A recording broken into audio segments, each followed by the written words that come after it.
Well, Time magazine this year had an article that said 2024 is not just an election year, it's perhaps the election year. Globally, more voters than ever in history are going to head to the polls as at least 64 countries, plus the European Union, are going to be representing a combined population of about 49% of the people of the world. That is a lot of elections. That's a lot of change. That's a lot of opinions. And that's a lot of winners and losers, which results in a whole lot of conflict. The votes come amid growing economic and geopolitical conflict and strife, right? With the Ukraine war still going on. Fighting in the Middle East seems to be rising. And then we also have these trade tensions that are going on between the United States and China, the world's two largest economies. But we also have, with all that big stuff that's in the world, we have our own little personal lives that we have warring in our own households, don't we? Many of us, man, we're mired or have been mired in relational difficulties. I want you to think about this for a second. This little formula, U plus blank equals conflict. Who would you put in that blank? Maybe it's your spouse, or maybe an ex, or an in-law, or a coworker. When you're around this person, it's like oil and water. Just things do not work together. And here's the thing, guys. We all have somebody in our lives who we just wish they weren't around as often as they're around. But today we're going to take a look at what Jesus says about this, because his ways are really quite different than our ways. And his way, as we're learning through this series, The Good Life, is the better way. It's actually the best way. And so he goes and he comments about this in Matthew chapter 5, verse 9, where he says, "Blessed are the peacemakers, for they will be called children of God." Guys, this is one of the most compelling and confronting and important announcements in the Sermon on the Mount. And what's interesting is that righteousness, which we talked about last week, and peace actually go together. In Psalm 85:10, the writer says this, "Unfailing love and truth have met together." Then he says this, "Righteousness and peace have kissed." Now that's very poetic. He's saying there's a connection between righteousness and peace. And we already talked about last week what righteousness is. It's about right living with God. It's about doing and bending our will to God's will in order for us to experience the good life. So how can we be righteous peacemakers in a world with really such little peace? And adding to the complexity, we all have tendencies when dealing with conflict. And let's be honest, nobody really likes it, right? Most of us, we're kind of bad at it. And we usually approach it in one of a few ways. Many of us practice avoidance. I mean, we'll do anything to avoid a fight, right? We'll work late. We'll walk the long way around so we don't have to run into somebody. A few of us are fighters, and we're ready to engage. And if they have a problem with you, you've got two problems with them. And then there's the third way, which is kind of popular these days, and that's just to cancel them. That's just, I am done with you. You're cut out of my life. You don't exist anymore.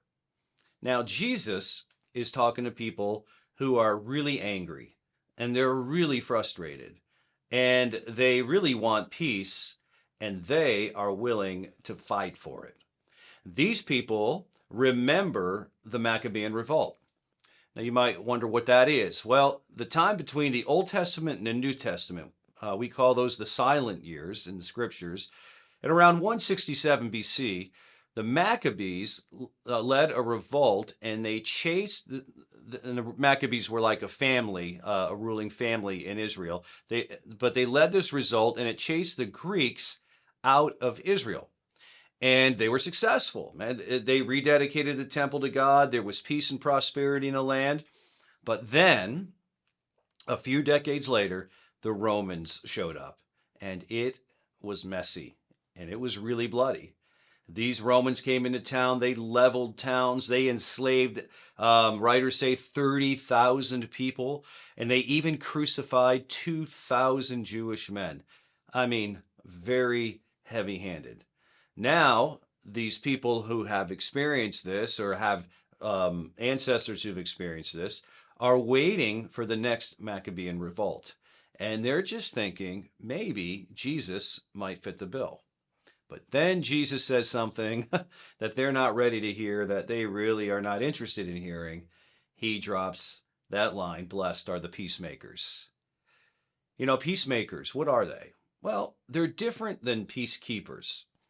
Peacekeepers are kind of what we would call today conflict avoiders, whereas peacemakers will enter into a conflict, but their main purpose is to pursue reconciliation. Let's kind of do a little comparison contrast. Peacekeepers are kind of passive when it comes to conflict. They just don't want it. They'll avoid the conflict. Peacekeepers kind of walk on eggshells, but at the same time, they kind of harbor this bitterness inside of them. They don't really share how they feel. If you're familiar with the Enneagram 9s are peacekeepers. I'm an Enneagram 9, so I understand exactly what's going on here. It's a difficult way to live. But peacemaking, which Jesus is talking about, is quite different because peacemakers are very active when it comes to conflict in their lives. They're willing to wade into those unknown waters of conflict a little bit. They're not like crazy about it, but they are willing to step into it. They humbly, and this is very important, they humbly pursue reconciliation. They're not easily offended. Isn't that nice these days? They speak the truth in love, though. See, Jesus, he was never concerned about keeping the peace. He was really interested in making peace. And this is super practical for us today in this day and age because we, as followers of Jesus, are to be agents of bringing peace to a very divided world where it's normal to go to war to settle disputes. A peacemaker is someone who is reconciled to God and knows God is for peace and seeks reconciliation. That's our definition of peacemaking. So peacemaking isn't necessarily being nice, nor is it being tolerant. It's none of that stuff because that kind of leads to a lot of avoidance and such. Peacemaking seeks really to reconcile, and not by pretending there's no differences, but by facing those differences and creating love of others that transcends those differences. And that's kind of a lost practice in this day and age. You know, think about it this way. Our world's reflex is retaliation, but Jesus says that ours, as his children, should be reconciliation. Now, here's the thing that makes peacemaking so difficult. It's personal, right? Because it involves you. Isn't it true? Issues of conflict or any issues of the day seem a lot simpler when they're far away from you. But when they're up close and personal, oh man, you can see the layers, the complexities of it all. It can be really overwhelming. And in order for peacemaking to work, you got to be willing to lose a little bit in order for the relationship to win. And that's when things get a little sticky. You know, that's when we kind of bow up a little bit and we start thinking, what about me? And what about my rights? And I'm not talking about us getting run over here, but Jesus would say that having peace with God equips us to make peace with others. We can actually do this because of our relationship with him. So the Apostle Paul later on writes to some churches and he elaborates on this reality here in Ephesians 2. And he talks about what Jesus has done for us so that we can do this with others. He says, for Christ himself has brought peace to us. And he goes on and he says, he united Jews and Gentiles into one people when in his own body on the cross, he broke down the wall of hostility. See the divisiveness, hostility that separated us. He did this by ending the system of law with its commandments and regulations. He made peace, guys, with Jews and Gentiles by creating in himself one new people from those two groups. Those two groups were the Jews and the Gentiles. Guys, I cannot tell you. We told the story, I told you earlier about how the Romans came into town. Jews and Gentiles hated each other. There was a serious hostility between them. So in your life, you might have some hostility between you and other people. It might be you and your coworker. It might be somebody who votes different than you, or who sees the world a little bit different than you. That you're just like, I cannot stand them. I don't know how I can have these people in my life. Paul says that Jesus is our peace, and his ways are the pathway to peace. So the reason, guys, that Christianity changed the world in a way that it has is because Christians were willing to set aside their differences. Jesus modeled this by bringing people with diverse viewpoints and experiences together, even as his own disciples. And then the church followed suit, and they were able to be the hope of the world.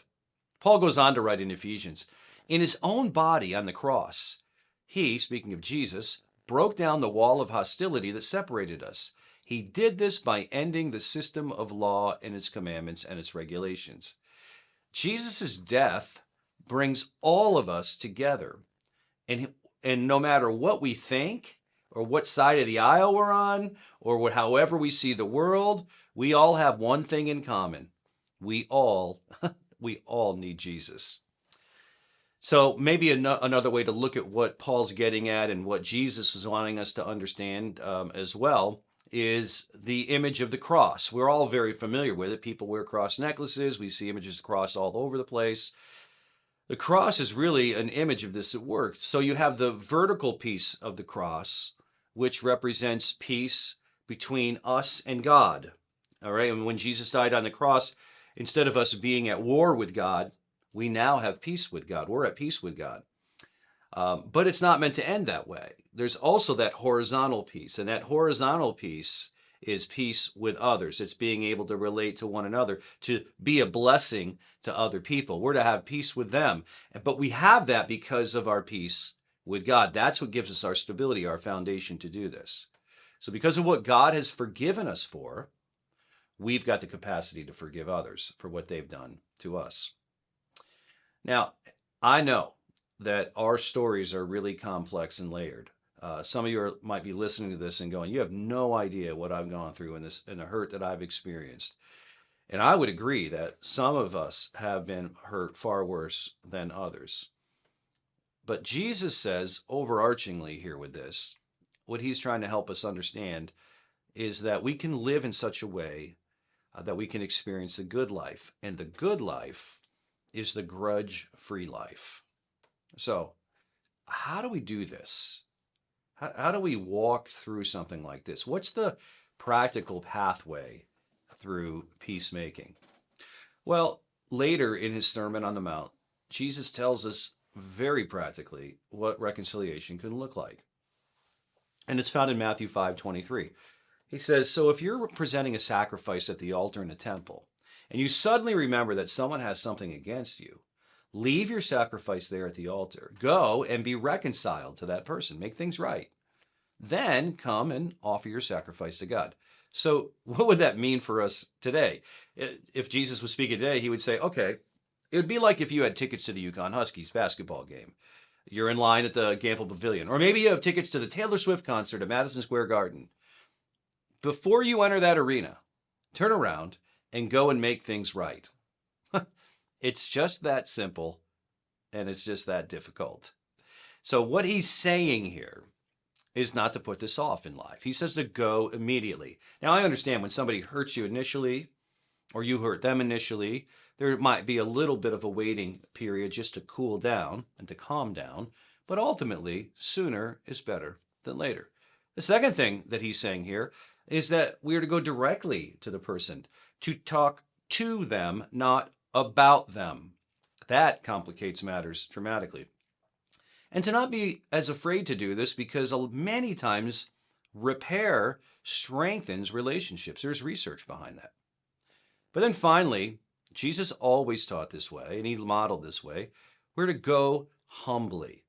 Don't go and say to them, I'm sorry that you feel this way, and kind of speak down to them when you're trying to reconcile. Sit down and really listen to them. Have a humble spirit. Honestly, humility is really the soil for peacemaking. In Romans 12:18, Paul writes, "Do all that you can to live in peace with everyone." Now, I realize that, again, this could seem really overwhelming for a lot of us. One of the things that we're offering this in the month of November here at Fellowship is a conflict resolution workshop. We're going to try to help you share with you some best practices, maybe do a little role playing, try to help you through some stuff. We're going to do this on November 11th, and I want to encourage you to sign up. You can sign up on our website for this. It's free. I just want you to be a part of this. I hope that you will.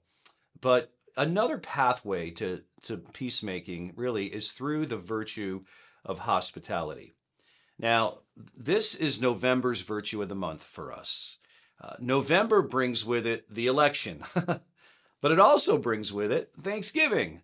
And when we think of Thanksgiving, we think of food or football, but we also think about opening our homes and gathering around the table. So next week, we're beginning a new series too, called Tables, where we unpack Jesus' relational teachings in the Sermon on the Mount. Now, the best of times happen, many times, around meals, a full table, connecting, sharing life, telling stories, listening to stories. Eating meals is nice, but the bigger picture is about the people seated around the tables and their stories. And listening is really an important component to this. And in a complex world, when so much is out of our control, small things like sitting around a table can have a significant impact. There's a strong relationship between peacemaking and hospitality. Both of them are rooted in biblical teaching, and both are modeled by Jesus. Both involve creating an atmosphere of openness and acceptance. Hospitality welcomes others into a physical space, while peacemaking creates a welcoming emotional environment. Hospitality often involves welcoming people different than us around the table. It's always a beautiful thing. Peacemaking involves bridging some of these divides. Hospitality can be this powerful pathway to reconciliation, providing a space for people to come together with a spirit of humility and empathy and a willingness to put others' needs before their own. And in a tense and divided world, the Apostle Paul instructed followers of Jesus to practice this. In Romans 12, he says, "Always be eager to practice hospitality. Bless those who persecute you. Don't curse them. Pray that God will bless them." Why would he say that? Well, I wonder if he would say that because a lot of times what puts people in a foul mood and what gets people angry at one another is that things are not going well. What if you prayed that God would bless them? It might improve your relationships. Live in harmony with each other. Never pay back evil with more evil. So he's saying that's the way of the world, to retaliate. We're not retaliating, we're reconciling. Do things in such a way that everyone can see that you're honorable. Do all that you can. I said this earlier. Do all that you can to live in peace with everyone. And look, not everyone's going to allow you to do this. We all get this. God understands this. Not everyone's going to move beyond whatever is between you and them. But your responsibility is to do what you can, to have the heart and the empathy of Jesus. And when we begin to do this, Jesus says we become the children of God.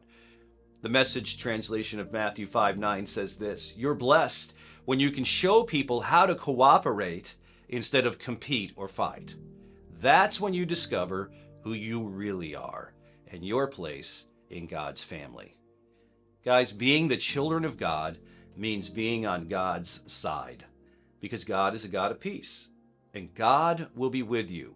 He'll be rooting for you. He'll be giving you thoughts and ideas of what to say, and he'll be so very proud of you.